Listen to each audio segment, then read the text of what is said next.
un jour, comme les autres.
Je n'ai pas de travail. Avant la guerre, j'étais trop jeune pour avoir un métier. Pendant l'occupation, je me suis caché à la campagne pour éviter le STO. Je m'appelle Pierre Bénard.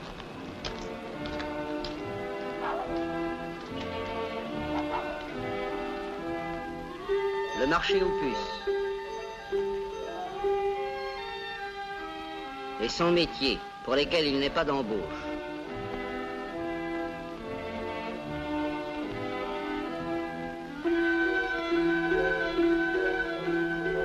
Alors on bricole, on se défend comme on peut.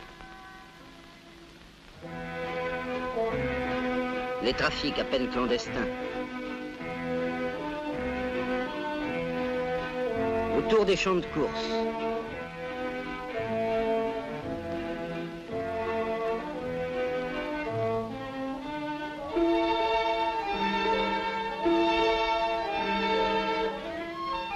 Un sandwich.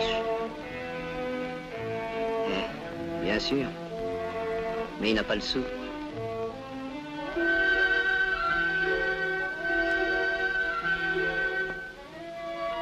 Qu'ils le prennent quand même.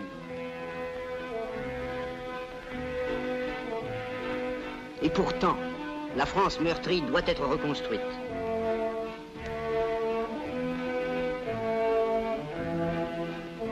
Notre industrie manque surtout de travailleurs qualifiés. Comment donner à Pierre Bénard et à ses pareils le moyen de gagner leur vie et de prendre une part utile à la bataille de la production?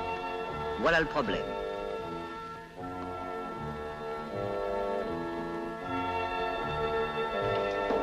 J'aime les mettre ma base de porte, on ne voit pas. Tout de même, parce que c'est un champion, il a 17 ans, il a le temps de se rattraper. Puis cette saison, on aime toutes les sauces, il peut être fatigué. Dis donc, tu viens pour la formation? Oui, c'est le centre Bernard Joubeau qui m'envoie, un centre d'ajustage. Mademoiselle? Monsieur, je viens pour me faire inscrire dans un centre de formation professionnelle. Oui, c'est bien ici, assez bien un instant. Le suivant.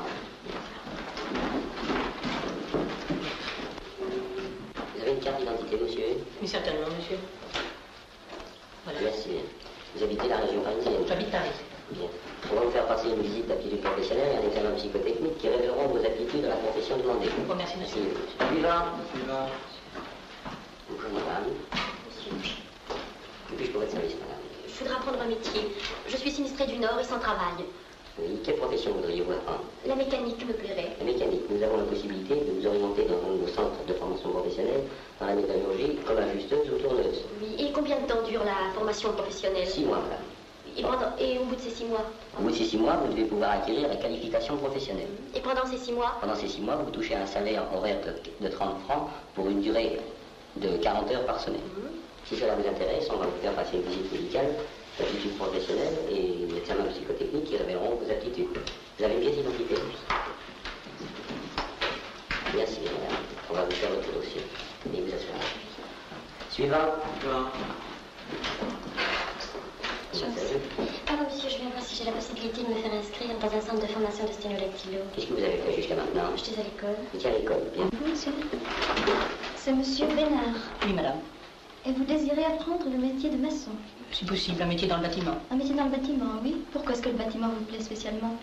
J'ai été manœuvre dans une entreprise de démolition, j'ai vu des maçons et j'aimerais, si possible, Oui. faire ce métier. Votre père lui-même est dans le bâtiment, je vois. Mais mon père était plombier couvreur. Oui, très bien.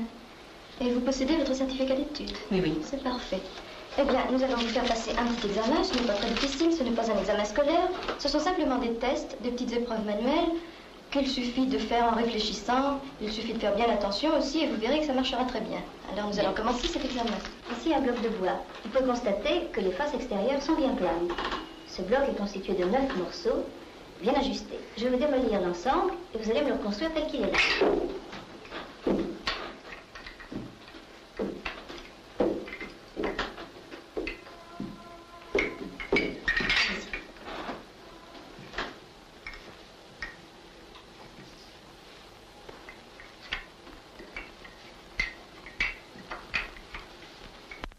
Comme les autres épreuves, le double chariot donne des indications précieuses sur les aptitudes des futurs stagiaires. Le succès de la formation professionnelle accélérée est conditionné tout d'abord par une sélection basée sur les résultats de l'examen psychotechnique. Vous allez me dire maintenant quelle est la différence entre un escalier et une échelle.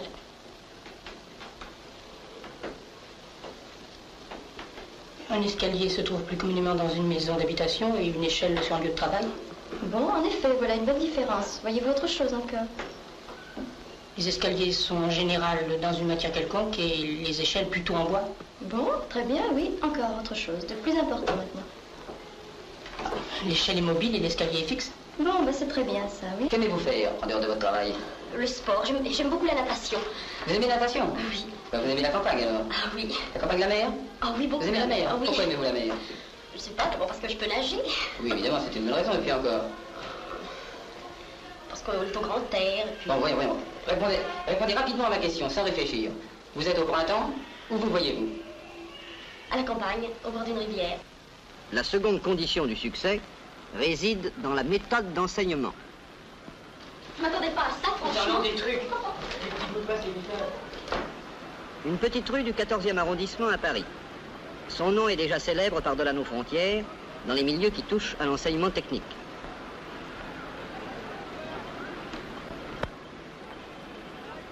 Monsieur Patinou, sous-secrétaire d'État au Travail. Monsieur Laveyroux, directeur de l'Institut de la rue d'Arrault. C'est là que des professionnels hautement qualifiés, parfaitement maîtres de leur propre technique, viennent apprendre à enseigner pour s'en retourner ensuite dans toutes les régions de la France, vers les centres où des stagiaires leur seront confiés. L'Institut national de formation des cadres professionnels forme sélectionnaires et monitaires en un stage de 8 semaines. Une équipe de spécialistes éminents a mis au point une méthode pédagogique qui se perfectionne chaque jour à la lumière de l'expérience et grâce à l'effort conjugué de tous. Les candidats sont soumis pendant tout leur stage à un contrôle très strict. Parmi eux, seuls les plus doués pour la pédagogie deviendront moniteurs de formation professionnelle accélérée. Ils reçoivent rue d'Arreau un enseignement à la fois théorique et pratique, qui les amène à repenser et à décomposer les difficultés de ces techniques complexes qu'ils dominent eux-mêmes pleinement pour les rendre assimilables à des gens qui ne connaissent pas encore le métier. Ce sont pourtant ces derniers, jeunes gens et jeunes filles sortant de l'école, déficients physiques de toutes sortes, simples manœuvres ou manœuvres spécialisées, qu'il s'agit de transformer en un délai maximum de 6 mois en de bons professionnels débutants.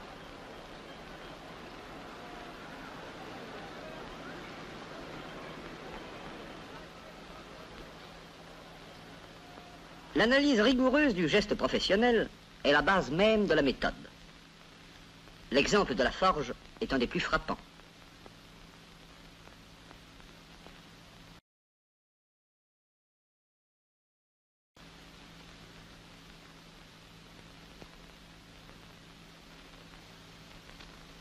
Ainsi, le martelage est enseigné d'abord sur une pièce de métal mou, solidaire des branches d'une fausse pince. On ne se préoccupera de la chauffe du fer et du serrage de la pince qu'à partir du moment où l'élève connaîtra parfaitement la technique de la frappe.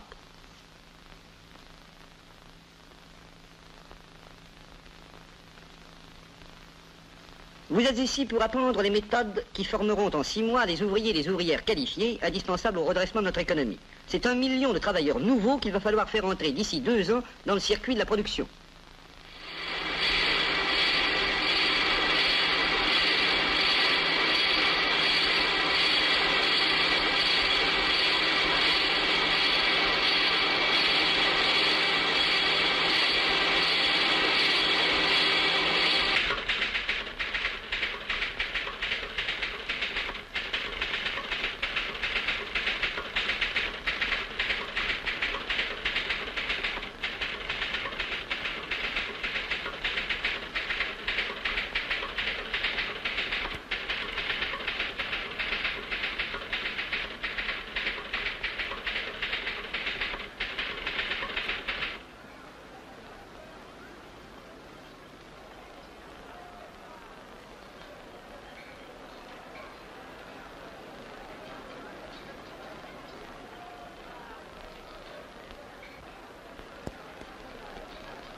Boulevard Kellerman, à Paris, le centre de formation des travailleurs du bâtiment.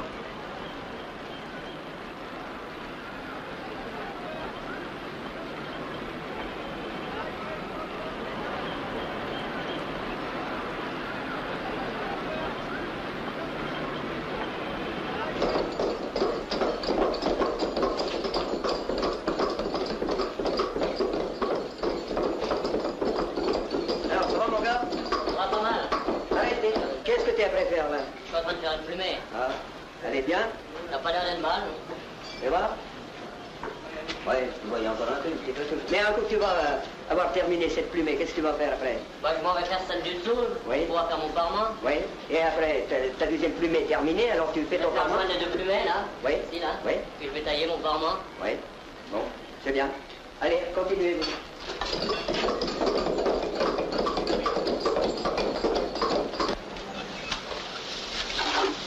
T'as pas bientôt fini ta maison? Attention à mon étoile, enganche. La nourriture a un prix très modique à la cantine du centre et, dans la mesure du possible, l'hébergement, viennent s'ajouter au salaire. Au centre Kellerman, les stagiaires touchent 35 francs 75 de l'heure pour apprendre leur métier, c'est-à-dire 25% de plus que le salaire du manœuvre du bâtiment. Pendant leur stage, ces jeunes gens reçoivent au centre même un enseignement théorique qui leur permet une assimilation plus rapide. J'ai déjà dit aux élèves qui vous ont précédés l'importance de la tâche qui les attend. Vous êtes ici pour apprendre un beau métier et aussi pour aider à la reconstruction de notre pays. La guerre est terminée, mais nous avons subi 3 fois plus de destruction qu'en 1919. L'effectif des maçons est de 350 000 environ, dont l'âge moyen est de 45 ans. Seuls, ils pourraient construire la France en 25 ans. S'ils étaient 1 400 000, la France serait reconstruite en 15 ans. C'est pourquoi je vous demande de mettre dans cette tâche tout votre cœur. À vous, monsieur Lachaise. Bon, ben maintenant nous allons passer à la description du fil à plomb. Le fil à plomb est un outil qui sert à déterminer la verticale. Il se compose du plomb proprement dit, du chat, de la ficelle dit fouet et de la planchette d'enroulement.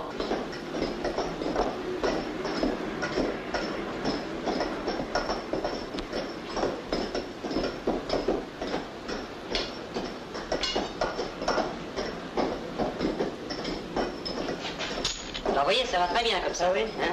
Et surtout, surveillez bien votre aplomb, hein, bon. Sans quoi tout votre partie serait voilée. Très bien.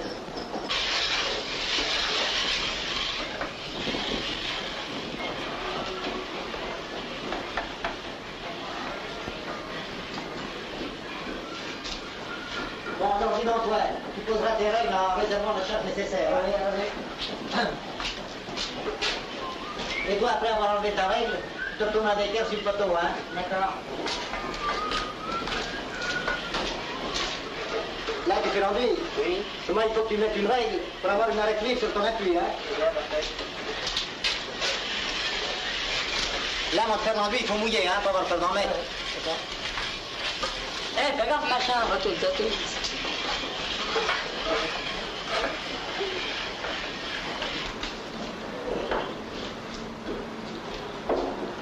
La première brique bien à fleur de Chantal.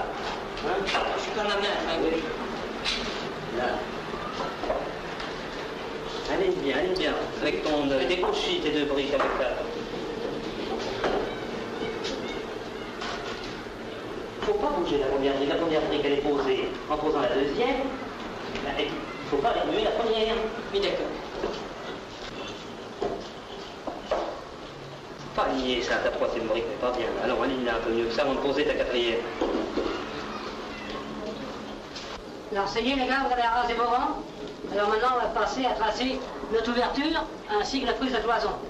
Donc, vous allez prendre votre plan et reporter les traits qui se trouvent au départ du mur et les reporter sur votre rang. Voilà, ça continue. Alphonse, tu as une prise de tableau ici. Taille la même chose. Et toi, Bénard, tu vas maintenant tracer ta prise de cloison. Oui. Donc, tu vas rapporter le trait qui se trouve ici en bas sur ton rang de brique. Bon, entendu. Et c'est de ce côté de l'équerre que je dois mettre parallèle à la corde. Toujours le plus grand côté de l'équerre, de façon que ça soit bien de l'équerre de son tour. Tu reportes un petit point sur ta brique. Ensuite, tu mets ton équerre parallèle à ta ligne. Et tu traces ton trait. Attention, pas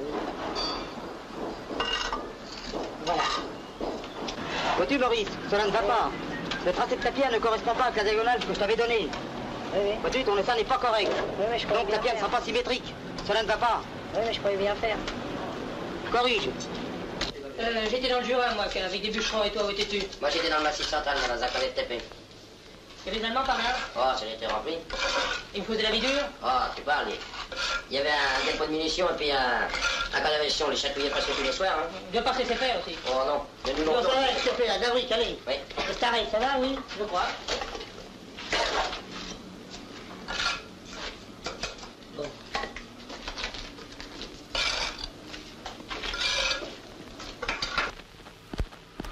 En 1937, le syndicat des métaux de la région parisienne ouvrait rue d'Angoulême un centre de formation professionnelle. Mais sa fermeture était ordonnée en septembre 1939. Au lendemain même de la libération de Paris, la bataille de la production s'engageait. Il fallait former des ouvriers qualifiés. Reprenant son action, le syndicat des métaux ouvrait le centre Bernard Jugot, avenue Michel Bizot, à Paris.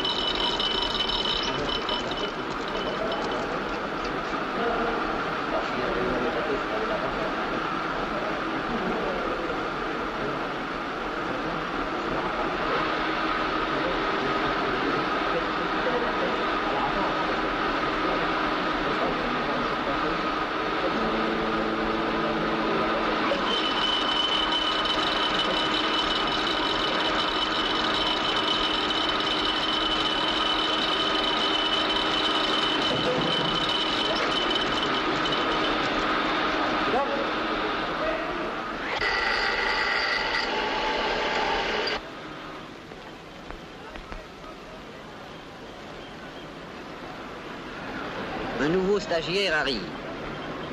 Il a satisfait aux épreuves psychotechniques et à l'examen médical.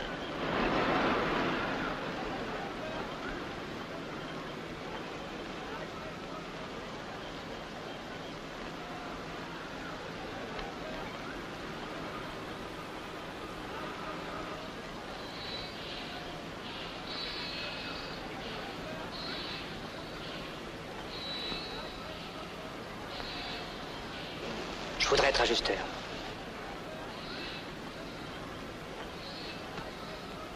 Voilà le nouveau, Jean Garnier.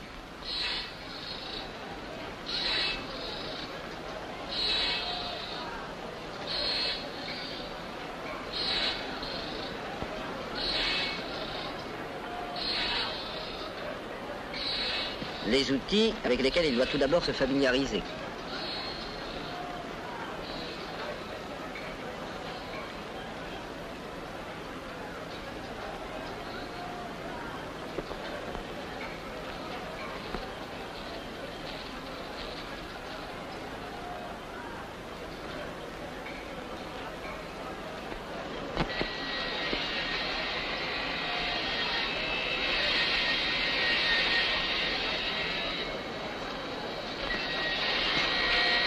Benjamin de Dakar. Son syndicat l'a envoyé à Paris se perfectionner. En France, pas de racisme.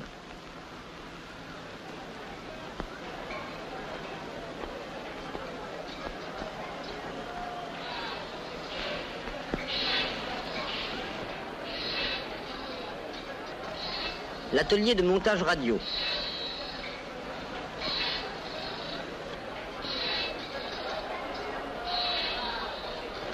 Au cours des premiers exercices, on utilise des pièces en bois, pour des raisons d'économie.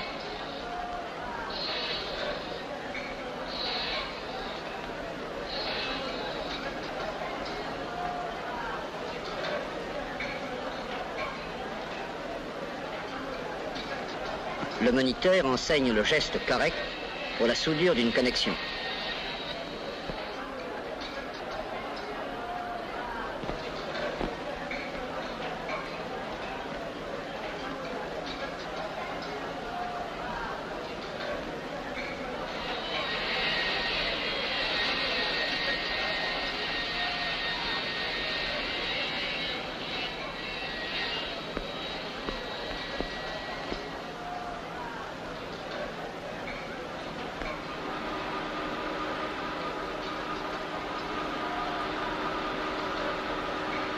Apprendre à limer.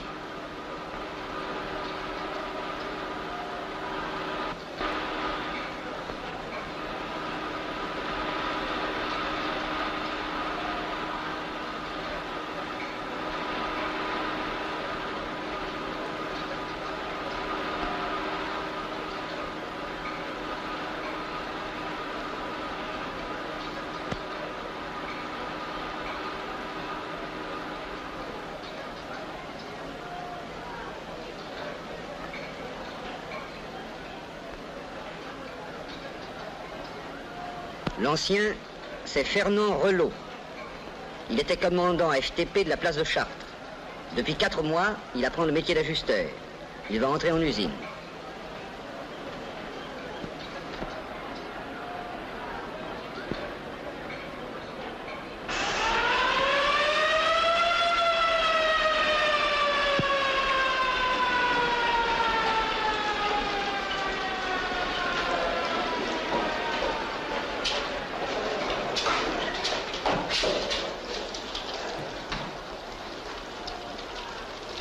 Ça va? Oui, et le boulot, ça marche? Ça marche bien. Ça marche. Et la pêche, La pêche, ça demain?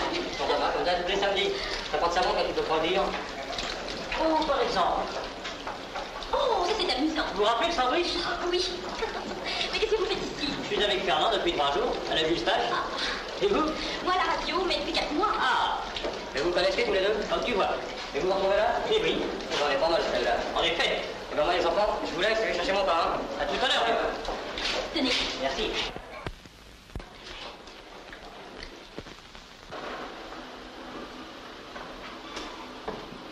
Vous plaisez ici? Beaucoup.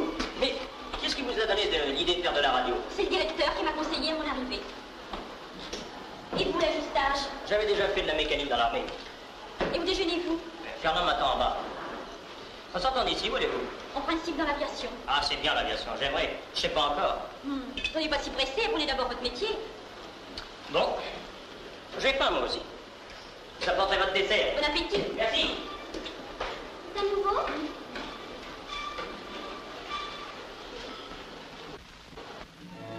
Rue Notre-Dame des Victoires, à Paris, confection féminine.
Centre de formation des électriciens, boulevard de l'Amiral Bruix, à Paris.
Évreux.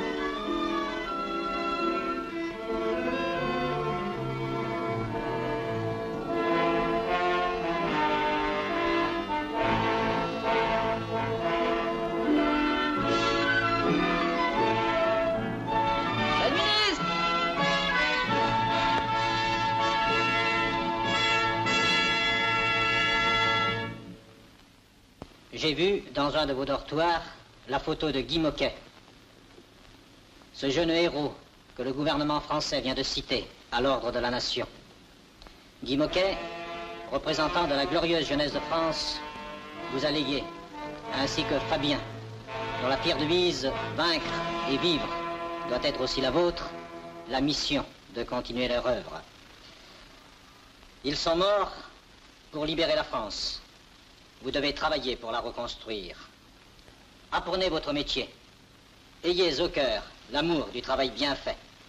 Ne vous laissez pas rebuter par les difficultés. Étudiez.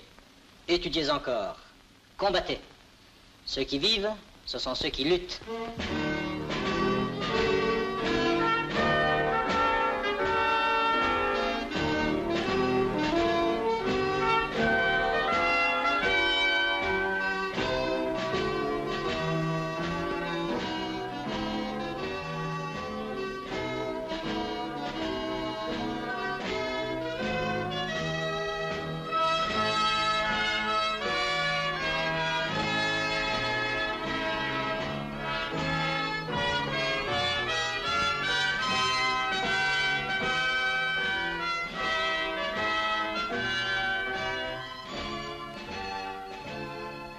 Étudiez, étudiez encore, combattez.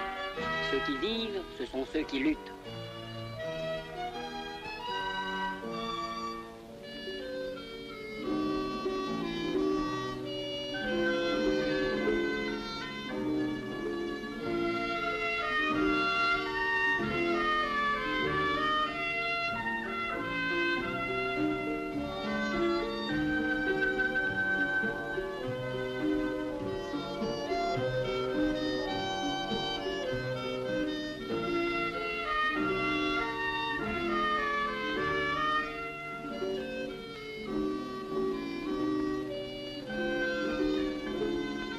Saint-Étienne, la formation des travailleurs du bâtiment va de pair avec celle des métallurgistes.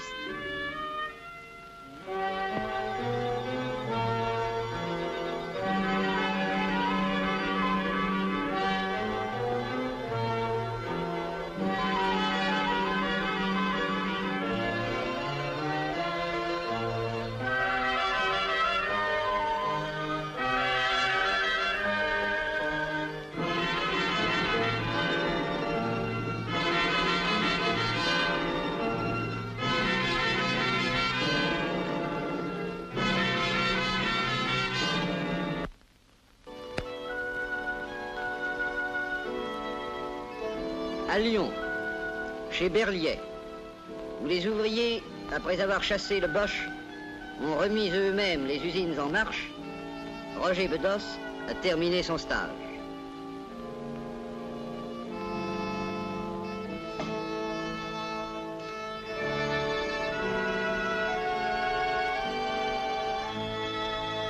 Aux côtés de ses aînés, il va livrer et gagner la bataille de la production.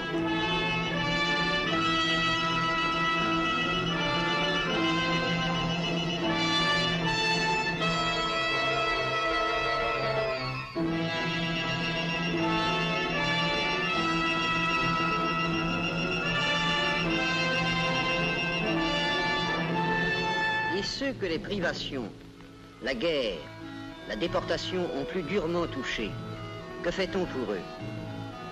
À la Passerane, en Haute-Savoie, ils apprennent l'horlogerie.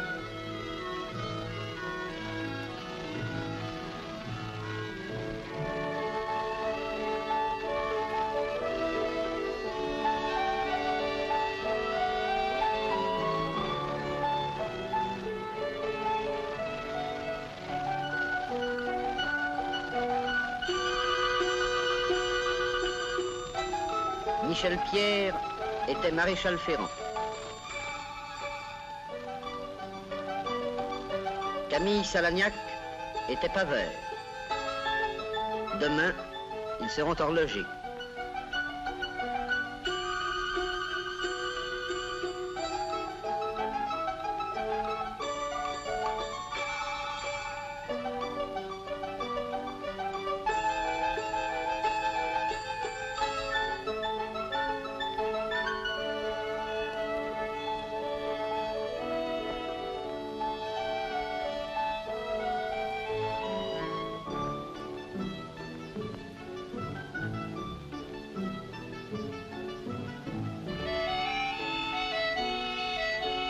Rue des Colonnes, à Paris, centre de formation de l'industrie de la chaussure.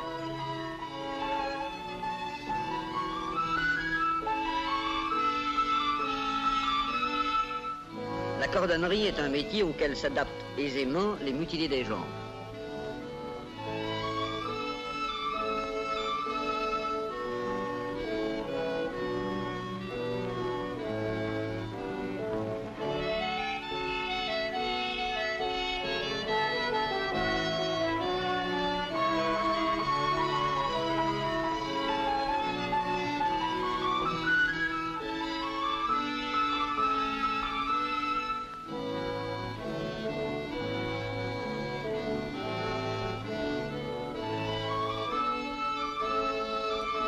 Voici l'atelier de montage. Dans cette spécialité, les qualités propres du travail féminin trouvent leur plein emploi.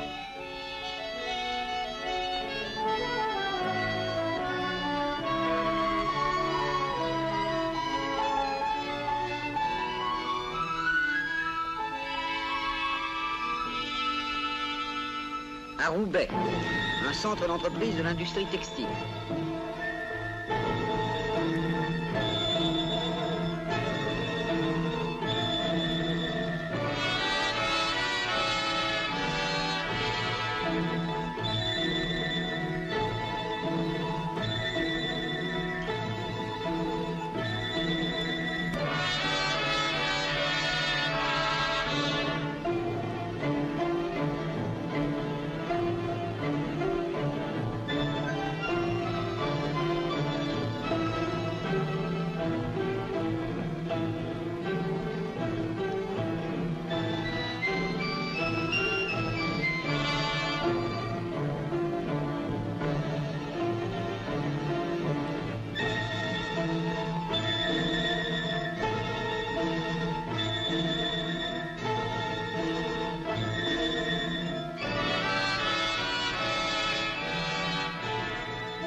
précision du geste.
Le problème qui vient d'ajouter le copain est juste. Il nous faut des professionnels. Et ceci dans tous les domaines. Parce que nous ne reconstruirons pas la France avec des manœuvres ou avec des ouvriers spécialisés. C'est ça le problème. C'est donc la meilleure façon de produire des ouvriers qualifiés que nous devons rechercher non seulement des hommes, mais aussi des femmes. Déjà, de bons résultats ont été obtenus dans notre école. Mais il nous faut faire plus, il faut faire mieux, il nous faut sortir davantage de tourneurs, d'ajusteurs, de fraiseurs, de même qu'il faut sortir davantage de gars du bâtiment. Et moi, Pierre Bénard! Au lendemain de la guerre, de nombreux camarades se sont trouvés sans métier, donc sans travail. Et pourtant, tout est à refaire. Pour que la vie économique reprenne, il nous faut toujours plus de wagons et de locomotives. Nos chutes d'eau, nos centrales électriques ont subi d'énormes dégâts du fait de l'occupation et des combats libérateurs. Notre flotte commerciale est presque complètement détruite.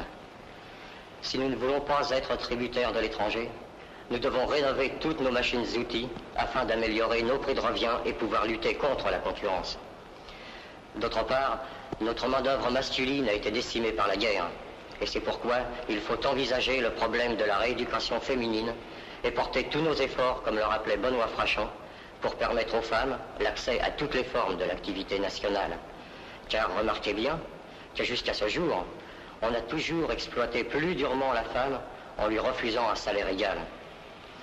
Et maintenant, devant ces vastes problèmes, nous comprenons, et vous comprenez, qu'il nous faut développer la formation professionnelle accélérée telle que la conçoivent nos syndicats.